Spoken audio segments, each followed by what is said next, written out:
Ok, bueno, vamos a empezar con el repaso de los antirretrovirales que se utilizan en el VIH. Entonces, para poder entender mejor cómo funcionan los antirretrovirales, hay que conocer muy bien cómo el proceso de replicación que tiene el virus de la inmunodeficiencia humana o del VIH. Entonces, primero se infecta a una persona e inicia el proceso de replicación del virus en el que, bueno, el primer paso va a ser la unión. Aquí el VIH se une a los receptores CD4 de los linfocitos y es muy importante que tiene que activar los correceptores, ya sea el CCR5 o el CXCR4 en los linfocitos T para que pueda entrar dentro de la célula. Después de que se activan estos receptores, inicia la parte de la fusión en que la envoltura viral se fusiona con la membrana celular del linfocito CD4, liberando el ARN viral. Luego viene dentro del citoplasma del linfocito la transcripción inversa, en el que la transcriptasa inversa viral convierte el ARN viral en ADN complementario. Aquí, bueno, se degrada el ARN viral y se forma la segunda cadena, formando ya un ADN viral de doble cadena. Después de este paso, ya que tenemos el ADN viral, sigue el paso de la integración en el que la integrasa viral inserta el ADN en el genoma de la célula huésped. Entonces, dentro ya del núcleo, empieza lo que es la transcripción y la traducción. Aquí el ADN viral se transcribe en el ARN mensajero, que se traduce en nuevas proteínas virales. Entonces, ya sale del núcleo todas estas proteínas virales y bueno, empieza el ensamblaje que estas nuevas proteínas y copias del ARN viral se ensamblan en nuevas partículas virales. Y ya después de este proceso sigue la maduración en el que la proteasa viral, que funcionan como unas tijeras, corta las poliproteínas para producir los viriones maduros e infecciosos para seguir con la gemación y la liberación y maduración de los nuevos viriones para que sigan infectando más linfocitos CD4. Entonces, los grupos principales de antirretrovirales que existen los inhibidores de la transcriptasa inversa, análogos de nucleósidos, los inhibidores de transcriptasa inversa nucleótidos, que de cierta forma entran dentro del grupo de los nucleósidos, los inhibidores de transcriptasa inversa no análogos de nucleósidos, los inhibidores de la integrasa, los inhibidores de proteasa, los inhibidores de la fusión y los antagonistas del correceptor CCR5. Entonces, iniciando con los inhibidores de la transcriptasa inversa, análogos de nucleósidos, los más importantes de este grupo, abacavir, emtricitabina, lamivudina, sidobudina. Entonces, su mecanismo, estos se incorporan en la cadena de ADN viral durante la transcripción inversa y la terminan prematuramente. Entonces, un tip para entenderlos un poco más fácil, digamos que los nucleósidos son como copias falsas de los bloques del ADN, por eso atacan a la construcción. Entonces hay que pensarlos como si fueran ladrillos defectuosos. Sobre todo la acidobudina y la lamivudina son nucleósidos que se parecen mucho a los nucleótidos que la transcriptasa inversa utiliza para crear su ADN viral. Entonces, digamos que ya no va a tener la capacidad, estas nucleósidos no tienen la capacidad de formar enlaces químicos completos con la siguiente base de ADN, por lo que se interrumpe este proceso de formación del ADN viral. Unos efectos adversos que pueden tener estos medicamentos puede ser toxicidad mitocondrial, acidosis láctica o lipodistrofia. Entonces, hay que también entender las diferencias que existen entre los que son nucleósidos y los nucleótidos. Entonces, los inhibidores de la transcriptasa inversa nucleótidos, que aquí el ejemplo va a ser tenofovir, funcionan de manera muy similar a los nucleósidos, pero tienen una diferencia que los hace más eficientes de cierta manera. Entonces, la diferencia clave entre los dos es que ya tienen una activación previa. Entonces, los nucleósidos requieren ser convertidos en su forma activa dentro de la célula. Entonces, la célula tiene que añadir tres grupos fosfato para que puedan ser incorporados a la cadena del ADN. Entonces, este proceso de fosforilación requiere varios pasos y tiempo. A diferencia, los nucleótidos ya tienen un fosfato en su estructura cuando entran a la célula, lo que significa que, digamos, no necesitan este proceso extra de activación, porque digamos que ya están listos para actuar de inmediato, lo que les permite ser más rápidos y efectivos en su acción. Entonces, la parte de los inhibidores de la transcriptasa inversa, que no análogos de nucleósidos, los más importantes, doravirina, efavirenz, nevirapina y rilpivirina. Entonces, su mecanismo, estos se unen directamente a la transcriptasa inversa y la inhiben por un mecanismo alostérico. Estos no intervienen con la formación del ADN directamente, sino que la inhiben. Hay que pensarlos como si fueran un candado que bloquea a la transcriptasa inversa. Algunos efectos adversos que se han visto, sobre todo pueden presentarse rash, hepatotoxicidad, alteraciones neuropsiquiátricas, especialmente con el efavirenz, que puede causar terrores nocturnos, pesadillas y también está contraindicado en el embarazo por efectos en el tubo neural. Vamos a tener los inhibidores de integrasa que, como su nombre lo indica, inhiben a la integrasa viral, bloqueando que pues integre el ADN viral en el genoma del linfocito CD4. Entonces, un tip para entender, digamos que los inhibidores de integrasa funcionan como cadeneros del club VIP de la célula, que va a ser el núcleo y el ADN celular, e impiden que se acople este ADN viral al ADN del CD4. Algunos efectos adversos en general son bien tolerados, aunque se ha visto que pueden causar ocasionalmente cefalea, insomnio o aumento de peso. Entonces, estos son un poco más fáciles de recordar porque terminan en tegravir, como victegravir, dolutegravir, raltegravir y el vitegravir. Y después siguen los inhibidores de la proteasa, que estos igual son un poco más fáciles de recordar porque terminan en navir. Entonces vamos a tener ritonavir, lopinavir, indinavir, darunavir, atazanavir. Entonces su mecanismo de acción es igual que su nombre, inhiben a la proteasa viral impidiendo la maduración de los viriones. Entonces un tip para entenderlos, de forma normal hay que pensar que las proteasas virales son como tijeras que rompen las cadenas de las proteínas para formar el virus completo. Entonces, si bloqueamos a estas tijeras, dejamos al virus a medias. Entonces, porque estas proteasas no van a funcionar, por lo que las proteínas se quedan como cadenas largas e inmaduras y los nuevos viriones del virus son defectuosos e incapaces de infectar a otras células. Entonces, algunos efectos adversos se ha visto que causan síndrome metabólico, alteraciones gastrointestinales e hiperbilirrubinemia, sobre todo el atazanavir. Vamos a tener otros antirretrovirales que pueden ser los inhibidores de la fusión, que el ejemplo principal va a ser la efurbitida, que su mecanismo es inhibir la fusión de la membrana viral con la célula huésped. Entonces su uso nada más está reservado para casos resistentes y su vía de administración va a ser subcutánea.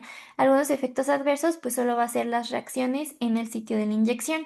También vamos a tener a los antagonistas del correceptor CCR5, que el ejemplo que les doy aquí va a ser el Maraviroc, que es un mecanismo, pues justo como su nombre lo indica, digamos que bloquea el correceptor CCR5, impidiendo que el VIH entre en la célula, que recordemos que es muy importante la activación también de los correceptores para que se pueda internalizar el material viral dentro del linfocito CD4.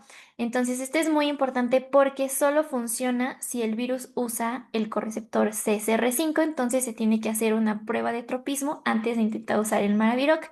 Y algunos efectos adversos puede ser hepatotoxicidad o pues infecciones respiratorias. Entonces, ¿cuáles son las indicaciones para comenzar con tratamiento antirretroviral urgente? Generalmente cuando se establece el diagnóstico de una infección por VIH es muy importante realizarle pruebas de laboratorio al paciente, VIH, química sanguínea, glucosas séricas, serologías que son muy importantes, hepatitis A, B y C, BDRL, PPD para ver si el paciente no tuviera alguna otra infección al momento del diagnóstico, pero hay algunas situaciones en las que es muy importante iniciar de inmediato o lo antes posible el tratamiento antirretroviral, como podría ser un embarazo, conteo de CD4 de menos de 200, nefropatía asociada al VIH, deterioro neurocognitivo asociado al VIH o una prima infección por VIH, sobre todo si es durante el síndrome retroviral agudo. Entonces, ¿cómo son los esquemas recomendados? Generalmente vamos a necesitar un esqueleto para el tratamiento que van a ser dos inhibidores de transcriptasa inversa. Sobre todo se recomienda que sea un nucleótido más un nucleósido y tenemos que agregar los complementos. De primera elección se prefieren los inhibidores de la integrasa, acuérdense los que terminan en tegravir, como dolutegravir, victegravir, raltegravir. De segunda línea se pueden usar los inhibidores de transcriptasa inversa no nucleótidos como doravirina o efavirenz.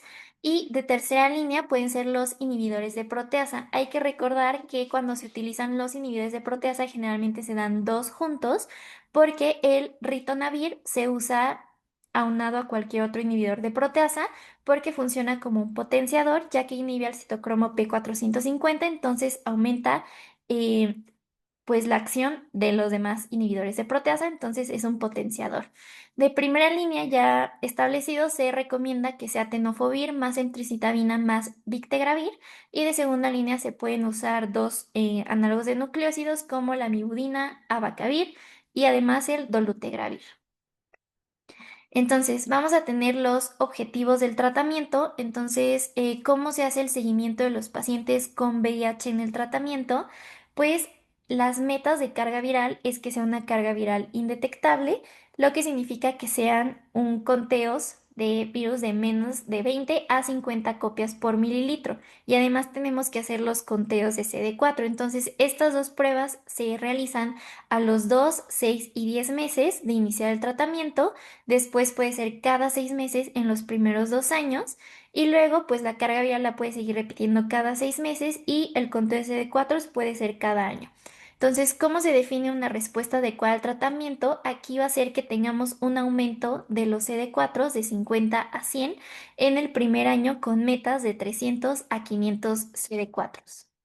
Entonces, las infecciones oportunistas, aquí hay como una pregunta, si un paciente tiene una infección oportunista, ¿qué se trata primero, el VIH o lo oportunista? O sea, ¿iniciamos primero antirretrovirales o tratamos específicamente a la infección secundaria que tenga el paciente?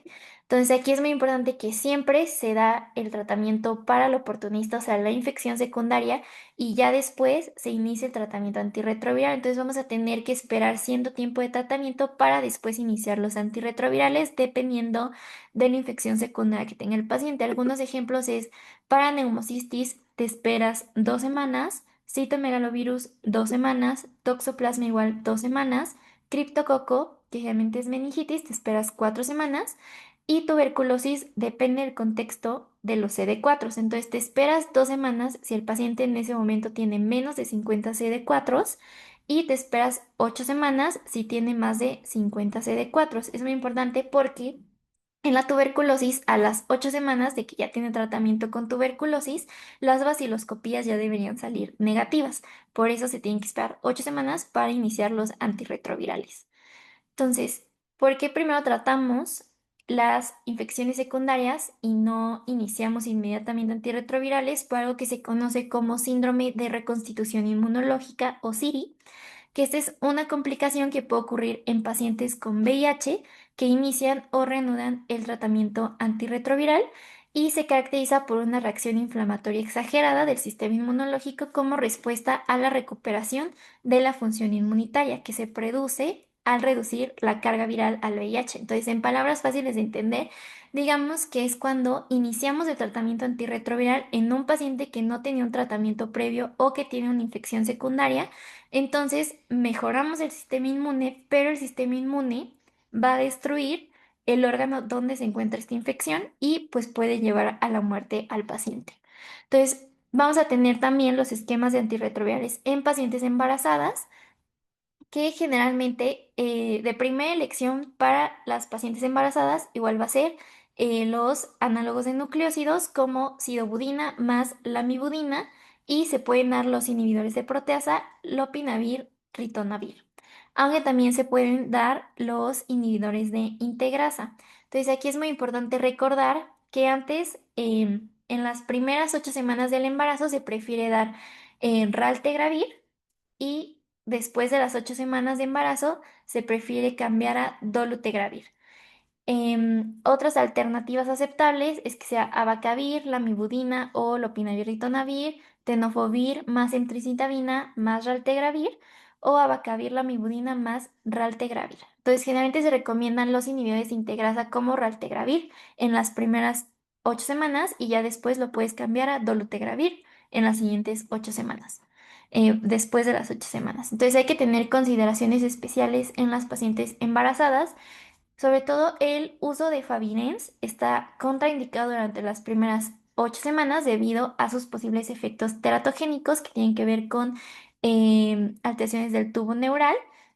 En casos de coinfección con el virus de la hepatitis B, se prefiere el uso de tenofovir más entricitabina o tenofovir más lamivudina. Entonces, si la paciente embarazada ya estaba en tratamiento antirretroviral previo y presenta supresión virológica, se recomienda seguir con el mismo esquema, incluso si este incluye efavirenz. Ya en estos casos se tendrían que dar dosis altas de ácido fólico, que son 5 miligramos de ácido fólico. Entonces, también se recomienda realizar recuentos de linfocitos CD4 y mediciones de carga viral del VIH cada trimestre para monitorear la eficacia del tratamiento y planificar adecuadamente el parto. Entonces, generalmente el parto se recomienda cuando la paciente tiene una carga viral indetectable, o sea, menos de 50 copias del virus, y si no de elección, la cesárea electiva programada. Entonces, hay algo muy importante en las pacientes embarazadas que es la profilaxis intraparto, que sobre todo es en mujeres con carga viral detectable o que es una desconocida al momento del parto. Esta se le puede administrar sidobudina intravenosa para reducir el riesgo de transmisión al recién nacido. Entonces también vamos a tener profilaxis en los recién nacidos, que aquí se recomienda un inicio temprano. Entonces todos los recién nacidos de madres con VIH deben iniciar profilaxis antirretroviral, que se recomienda dentro de las primeras 6 a 12 horas de vida y no más allá de las 72 horas. Entonces es muy importante dar un inicio temprano de profilaxis a los bebés de madres con VIH. Entonces se pueden dar esquemas según el riesgo que tiene el bebé de tener VIH. Entonces los bebés de riesgo bajo de una mamá que tenía una carga viral indetectable se puede dar solo sidobudina por 4 semanas, y los que tienen riesgo alto de una paciente que sí tenía carga detectable durante el embarazo, que no recibió tratamiento durante el embarazo, se puede dar sidobudina, lamivudina más nevirapina o raltegravir dependiendo de la situación clínica y pues la resistencia viral. Vamos a tener también la profilaxis postexposición al VIH, que esto es algo muy común. Pueden haber exposiciones ocupacionales que generalmente puede ser por el personal de salud o personal sanitario, ya sea por un pinchazo de aguja, contacto con sangre o fluidos en mucosa o piel lesionada. También existe la exposición no ocupacional, que puede ser por relaciones sexuales sin protección, una agresión sexual o uso compartido de jeringas. Entonces, es muy importante que la profilaxis postexposición al VIH se inicie en las primeras 72 horas posteriores a la exposición. La efectividad máxima se consigue si se inicia antes de las primeras 2 horas de la exposición. Generalmente esto no es muy fácil, pero pues se sabe que la máxima efectividad es si se inicia antes de las primeras 2 horas.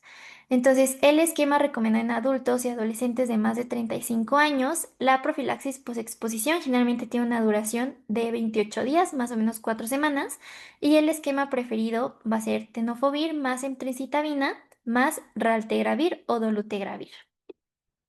Entonces, también existe lo que se conoce como profilaxis preexposición o PrEP.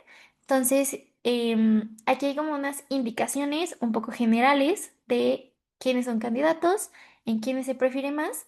Entonces, estas solo son generalidades como personas con múltiples parejas sexuales sin protección, personas con parejas VIH positivas que tienen una carga viral detectable, hombres que tienen sexo con hombres o personas trans con prácticas sexuales de alto riesgo, trabajadores sexuales, personas que usan drogas intravenosas y comparten jeringas o parejas serodiscordantes que buscan embarazo, sobre todo como profilaxis, preexposición solo como prevención. Vamos a tener lo que se conoce como el esquema estándar de PrEP, que este es de uso diario, que es un tratamiento que se toma todos los días, que sobre todo es tenofovir más emtricitabina, que el que se conoce comercialmente va a ser Truvada. Entonces es una tableta diaria y se recomienda tomarla al menos 7 días antes de la primera exposición para una máxima protección. Entonces esto es muy importante para que se tenga completamente la protección adecuada antes de la exposición de riesgo. Entonces, también existe lo que se conoce como un esquema intermitente o PrEP a demanda o 2-1-1.